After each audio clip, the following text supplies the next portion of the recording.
Good morning, children. Today we will learn the next key for 9th class. That is, topic is same.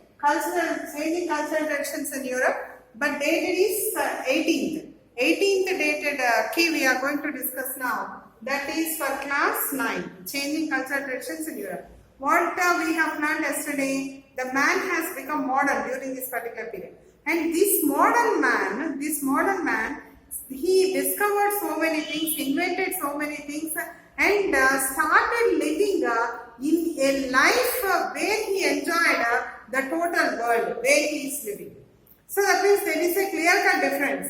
Previously, the man, he was living in a condition where he loved the heaven for living a very good life in the heaven. After the death, he used to spend all of his time. But now he started understanding that it is very, very important to live in the present, not the past or the future. Now it is very important to live in the present. That was identified by the man. And this particular system, this was depicted even in the paintings and art also. We call this as a realistic art, because previously you see they used to paint beautiful pictures of the god and goddesses. But for the first time, they started giving priority for the circumstances where we are living, how the people were, how their feelings were. All these feelings were shown in these things. See, now we are going to have such kind of new and practical life that existed during this particular period. So, first question means the Renaissance man wanted to live the life of present or past or historic. Present. Correct option is A, present. A, present is the right option. And the second one is what is the feature? What is the feature that we have identified regarding the modern man? Regarding the modern man, what is the feature that we have identified? He is free from the church, he is independent, and he got all the ideologies. These things were described by a famous poet that is called as Erasmus. What did he describe? He wrote a book that is called as In Price of Folly. In Price of Folly, Erasmus described that these are the superstitions. Some of the religious beliefs are nothing but the superstitions. How did he say that? By reading the ancient Greek books. By reading them, he came to an understanding that these particular religious issues are just nothing but the superstitions. So, they have given the options. Erasmus wrote In Praise of Folly, correct. The second one, that is, he studied New Testament and also the Greek books. That is also correct. He said that these religious beliefs are, some of the religious beliefs are the superstitions. All the three are correct. So, option D, all the above is correct. And what do we call the new system that has come into existence in the art and paintings of that particular period? That is called as the realism. Option A. Option A, realism. And the next one is one more very, very famous personality. Who started preparing or who started making the lifelike statues. The life, as if we have seen the person there. Like that, the lifelike statues were prepared. Who prepared them? That is option B, Donatello. That means even we can see the curls of the hair also. Curls, if you see the Greek statues, you will find that the curls of the hair also was perfectly depicted on the statues. So like that, the lifelike statues were first prepared by Donatello. And as I told you that there were several changes even in the surgeries also. So the first person to dissect the human body means in the whole world only, this is the period where scientific progress was done. And due to that, there were dissections of the human bodies, and they went on investigating what was there in the human body. So, the Andreas Vesalius, he is the person who first dissected the human body.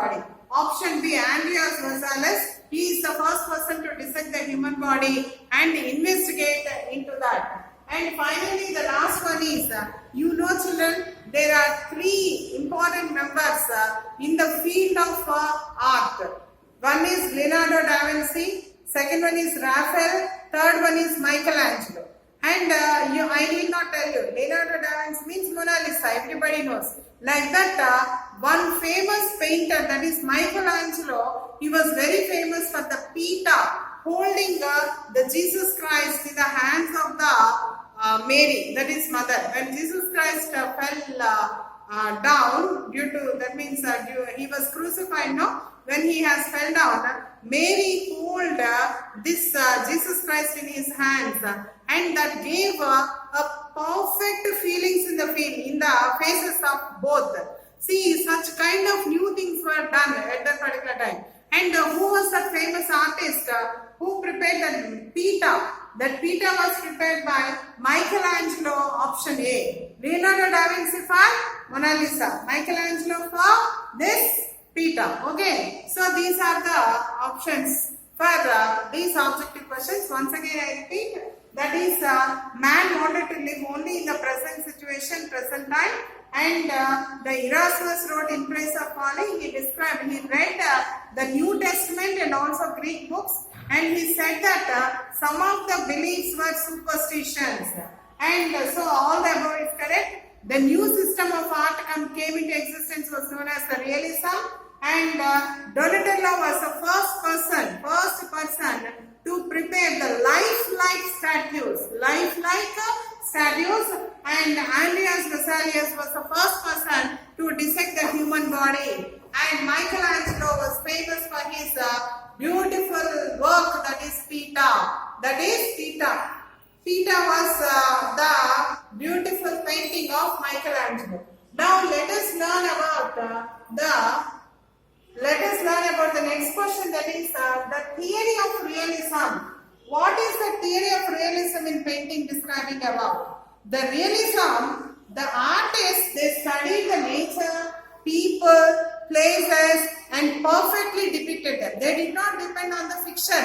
They did not depend on the imagination, but they studied the nature, people, and places, and then they have drawn that. That is why they are perfect. And they are based on the society, not based on the heaven, not based on the interior of that, but they are based on the society where we are living. And the life and emotions were given the highest priority while depicting the pictures. And the most important thing is the power, strength, and feelings of the human beings was perfectly utilized and perfectly shown in this new tradition of art and painting, and this is known as realism, because they gave importance for reality, not for imagination, not for the fiction. So we call this type of painting as a realistic paintings. Okay. Now let us learn about the next one. What is meant by perspective point of the paintings? Perspective means nothing but it is an art where they wanted to show different objects in the same painting. Different objects were shown in the same painting, and the depth of the painting, which one here has to be shown, very important, that was shown in front, and which was not to be given importance, but they have to be shown, they were shown in the back. Like that they have shown. So these are the different points in it. Tomorrow we will meet with one more assignment. Until then,